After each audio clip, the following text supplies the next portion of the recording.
What's up, guys? So I created React Mini Monkey about 5 months ago, and since then it's gotten a little outdated. Some packages have changed. So what I want to go through and do right now is just go through and upgrade everything. I'm just gonna go through. I've changed the way I kind of like to do things now when creating a React app. So I'm just gonna go through and upgrade the whole entire thing. So the first thing I'm going to do to start this off is to use this NPM package called NPM Check Updates, and this will just basically update all my NPM packages. So I just basically did a fresh clone of the repository on GitHub, and I'm starting from there. So I installed it using that, and now if I run NCU, I can see the packages that are out of date. So these are the packages that are out of date. I can update it with this uke flag, it looks like. And then I can do the NCU-A to do the other dependencies. And if I do NCU again, all of them are good. Okay. The next thing I want to set up is yarn. Or I guess I already had yarn here, so I guess it'll just install. So never mind. I thought I didn't have yarn set up. Looks like it is. I'll just let yarn install all these dependencies that I need. And then the next thing is setting up ESLint. I just want to lint the project and just make sure it's all cleaned up. And I'm going to be using Babel ESLint so we get all the newest features. And I'm just going to be using the ESLint that I use for the silent auction app because I like that configuration. So I'm just going to open this in another window so while that's running I can do ESLint. And we're just going to knit. And we're going to use a popular style guide. I'm going to use Airbnb. Do you use React? Yes. And we'll do it in a JSON file. And now, local installation not found. Okay, looks like it's installing it for me. It's installing. Okay, this is finished. So we have our node modules. Yep, we have our node modules now. Okay, so we need these libraries, it looks like, for ESLint, so we're letting those. And then we also need to add Babel ESLint as well. Yarn add Babel ESLint. And then we should be good for that. And then when that's finished, head over to Visual Studio Code I'll be using for this. I just have the project open here. I'm going to go into the package.json file first. And scripts. I'm going to create a new script called lint. And that just calls ESLint on source. And then I'm going to call another one ESLint fix. And then that's going to run source, and then it's going to fix them. So if you're not too familiar with ESLint, what it does is it actually checks your JavaScript and sees if it's correct and proper manner. Now there's different, proper, formatting styling guides. I chose the Airbnb one. You could choose a different one. So when I run this, it's going to run ESLint on source, and it's basically going to just look at all my source code and tell me if there's any problems with it, with the formatting style, according to the Airbnb guide. What you can also do is a lot of the changes can be automatically done by computer. I forgot to add a semicolon or something, it'll automatically do that for me. So I can run the --s fix flag. So that's what those two are doing. So let's see what happened. Got an unexpected error. That's usually okay. I get that in Yarn sometimes. Looks like this is okay too. I think everything installed okay, so we're just going to run lint. When we run lint here, it'll tell us if there's a problem, if something wasn't installed. So it can find module aria, so all I'll do is do yarn add aria. And I'll just kind of do this a couple times until we have all the packages, so we can lint this guy. Because sometimes I forget which ones we need. And it looks like ESLint config has incorrect peer dependency of plugin React.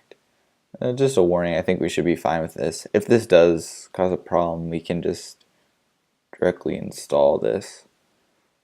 I think it wants this one. Because yeah, okay. It says it's an incorrect peer dependency. But once that is done loading, we will lint the project and then we can get started.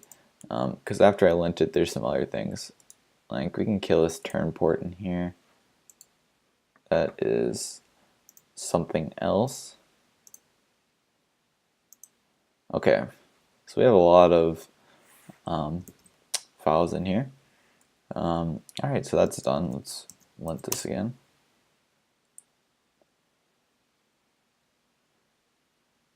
And cool. So it looks like ESLint worked. We have 300 problems.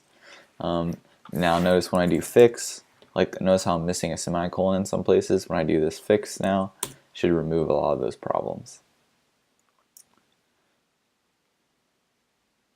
And it is, look, we're down to only 100 problems. That's much nicer. Alright, so we did the initial lint. We'll still see errors and stuff here. Okay, so I'm just gonna go straight into this, and I'm just gonna basically be ripping this apart and putting this in all kinds of different places. Okay, so now what I like to do is, one, notice how all the components are like in this component section here. But some of these components are not really components, they're more of pages. So I want to split up what's a component and what's a page. So like for example, this page, you know, is what's going to be rendered by React Router, but like I think this is a component. Yeah, this is a component. This is not something that React Router renders. So I kind of want to split that up. So don't need that, don't need that. So to do this, what I'm going to do is I'm going to create a new, not new file, a new folder called routes. And routes is going to house all the pages basically. So now instead of having everything in my index here, what happens is I'll have a routes, and we can move this stuff, copy you, and we'll put in a route here. So export default, and we'll come back to this because that's sloppy. We're also not going to be authenticating like this anymore. The reason why this is not great is because we're authenticating on every page, and maybe some pages don't need authentication. We should be authenticating on a page by page basis instead of just wrapping the whole project in an authenticate. Document is not defined. Okay. So now we have routes here. So routes is going to be something, import routes from routes. So we're going to import this file right here, and that's going to, we're going to put all our routes, and then we're going to put them right here. And notice how I don't do /index here. You do not need to do /index. You can just do it like that. These are the same thing. So that's not a mistake. So okay, so a lot of this stuff we can move over to the other thing. Also notice how my import's a little sloppy here. So notice you should have all your imports that are coming from modules at the top, and then all your relative ones. So all of these are relative. All the relative ones should be below it, because notice how they're coming from a path. Okay, so store, that's fine. So the only thing I really need on this page is store and routes. Require good authentication is not needed. Auth good, not needed. We'll add those to the other page. You can copy all this junk.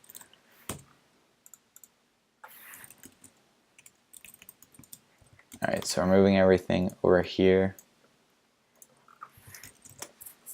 So React Router, React Redux we need. React Router is going to be in the other. It's going to be over here. And we need to import React from React in our routes. Come back over here. JSX not allowed to file with extensions JS. Okay, we'll fix that in a second. Definition for rule was not found. I don't even know what that is. Okay, so first thing is, oh, so I told you how we were going to copy over this. So let's go ahead and do that. And I think that'll remove a lot of this stuff. We can actually abide by camel case. And okay, should be good. So just these, sometimes it gets mad about global variables because it doesn't know where they're coming from. So that's what these are doing. And here's just some general rules. So I don't have to worry about it. Prop types I should probably go in and add because that's a good one. So I'll take those off, and that's something we'll add later. File name extension, that's fine. Label has 4, yeah, okay. We don't need that. Okay, so I'm not sure what's going on here. Definition for rule, ally, image has alt. Okay, I'm not sure. I think this is just a bug. Maybe if I reopen this. Nope. There's no image tag here, but it's talking about an image tag in ESLint. Not sure what that's about. I'm just going to leave it. Okay, so this is not really a router anymore. This is really just our app. Okay, so we have the app here. It does that. That looks good. Routes. So instead of putting these in components, what's going to happen is scoot this all over. Oh, not too many times. Actually, it should be, I think I'm using 2 spaces over here, yeah. So let's use 2 spaces, then using spaces, 2 spaces. Okay.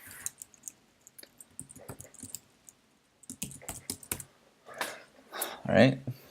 So now all the components, all the pages are going to be sitting in the same folder as routes. So we can just do this.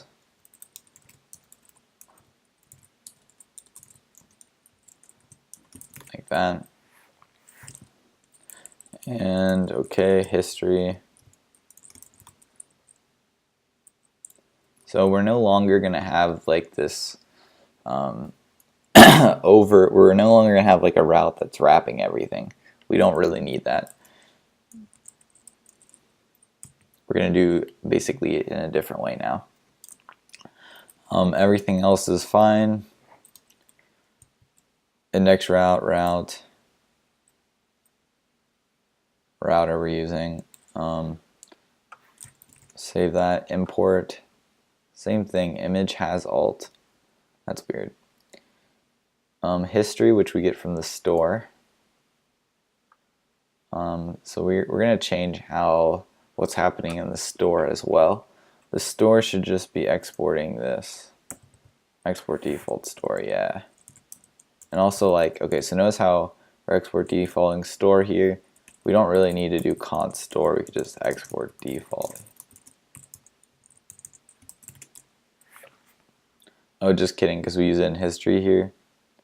Oh, okay, I changed my mind. I actually see what I was doing there. I was going to say if we weren't using store anywhere, but notice how we're using store here, so we actually have to do it like that.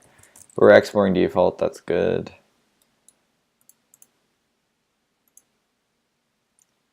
And history. So we're syncing with browser history, I see. And then I'm exporting history.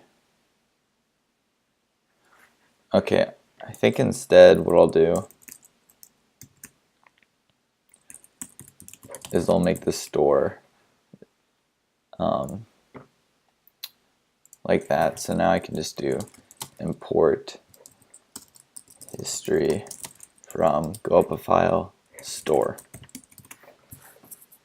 And then the source here, route or store, should be wrapped in a tag like this. Okay, that looks good. Our routes page is looking pretty good. Now we can import require authentication from up a folder components / I think I call it auth.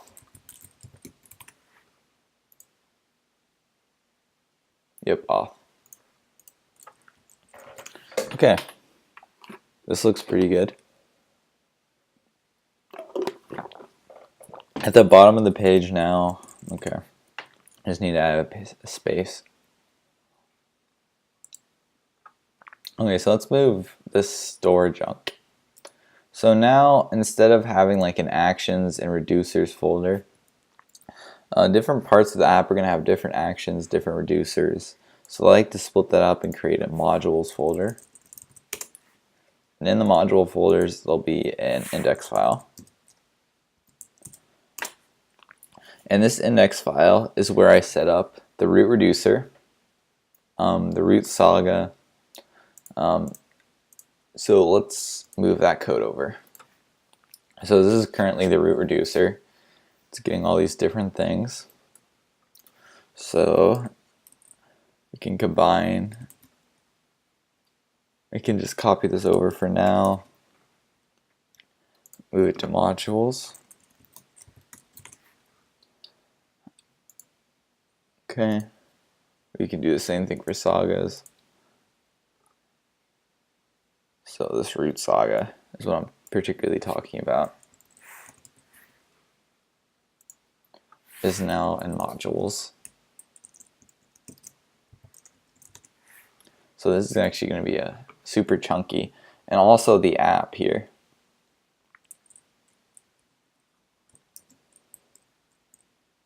So const host, we don't need that here. Saga run, okay. So that's going to come here as well from the store. We're going to set up our feathers stuff there. We don't need this here. We also don't need to pass the app here. We're going to do it a different way. Copy this.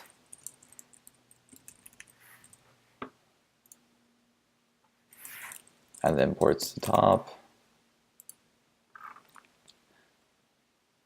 Interesting. I don't know why this is at the top of all the files. I'll have to investigate that later. Default state. Just be that. And then now, instead of importing from reducers, we're going to be importing the root reducer and the root saga from modules. Don't need that, don't need that. Default state's not needed. Saga middleware will now be running root saga. And the rest of this looks very good. Okay, I think we're done with this page. Now let's clean up what our root module looks like, because this is kind of not clean at all. Okay. So for each, like for example, for our application, we'll basically have a food, not a food, but a recipe module and a user module. The user module will be like authentication, logging in, creating users, and the food or the recipe module will be dealing with recipes, creating recipes, that sort of thing. So what's the best way to clean this up? So we have combined reducers here. I actually think I want to come back to this modules. I'm going to leave it like this for now. I kind of want to fill out what the modules look like so it makes sense how this works. So actually, do I want to do that first? So I'm trying to decide whether I should do that first or if I should do routes.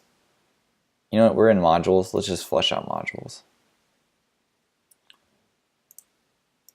Okay. So this is going to be user. Should be user or users? Let's do user. So now user will have 3 or 4 files, I think. It'll be actions, and there'll be all the actions that will be called for a user, the sagas that are related to a user, the reducers that are related to a user, and also any calls that we need to make to the server, we'll put an API. So instead of having like services API, we'll now put it in its individual thing. Okay, so clear this, clear this, clear this. So for example, let's start with awk actions. And also, what we're gonna switch over to using this as well, Redux actions. I like using this better than just regular actions now. It just makes it simpler. So we can add this to our project. Yarn add Redux actions. And I'll show you guys how to use this. This makes it much simpler to do actions. So what we're going to do is we're going to basically move over all our actions instead of having a global action creator. We're going to break them out here. So I think what I'll do is so I don't want to make these videos too long because we actually have a lot to upgrade here. I think what I'll do is I'll pause here and I'll pick up from this in the next video. So we're about to do the auctions, and I just installed Redux actions, which we'll start implementing. So the next video we'll pick off from here and continue upgrading this. So I'll see you guys then.